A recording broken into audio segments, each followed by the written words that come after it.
భారత్ సహా కీలక భాగస్వామ్య దేశాలపై అమెరికా అధ్యక్షుడు డొనాల్డ్ ట్రంప్ ప్రకటించిన ప్రతీకార సుంకాలపై రేపు తుది నిర్ణయం వెలువడనుంది.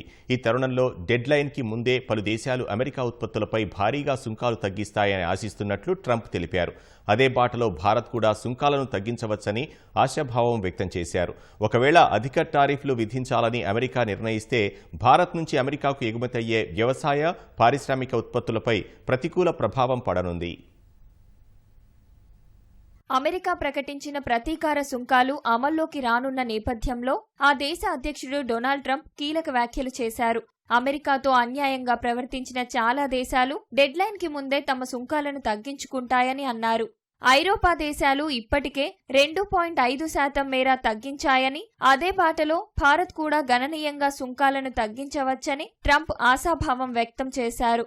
పరస్పర సుంకాల తగ్గింపు అమల్లోకి తీసుకురావాలని అనుకుంటున్న రోజును ఆయన లిబరేషన్ డేగా అభివర్ణిస్తున్నారు.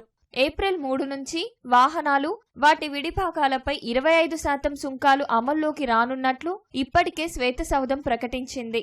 ప్రస్తుతం భారత్కు అమెరికా చేసే ఎగుమతులకు సగటున 7.7% టారిఫ్ ఉండగా, అమెరికాకు భారత ఎగుమతులపై కేవలం 2.8% ఉంది.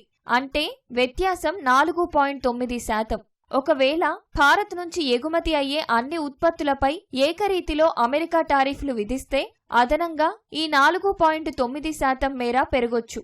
ఒకవేళ వ్యవసాయ, పారిశ్రామిక రంగాల ఉత్పత్తులకు వేరుగా టారిఫ్లు విధించాలని అమెరికా నిర్ణయిస్తే భారత్ నుంచి ఎగుమతి అయ్యే వ్యవసాయ ఉత్పత్తులకు 32.4%, పారిశ్రామిక ఉత్పత్తులకు 3.3% మేర టారిఫ్లు పెరిగే అవకాశం ఉంది.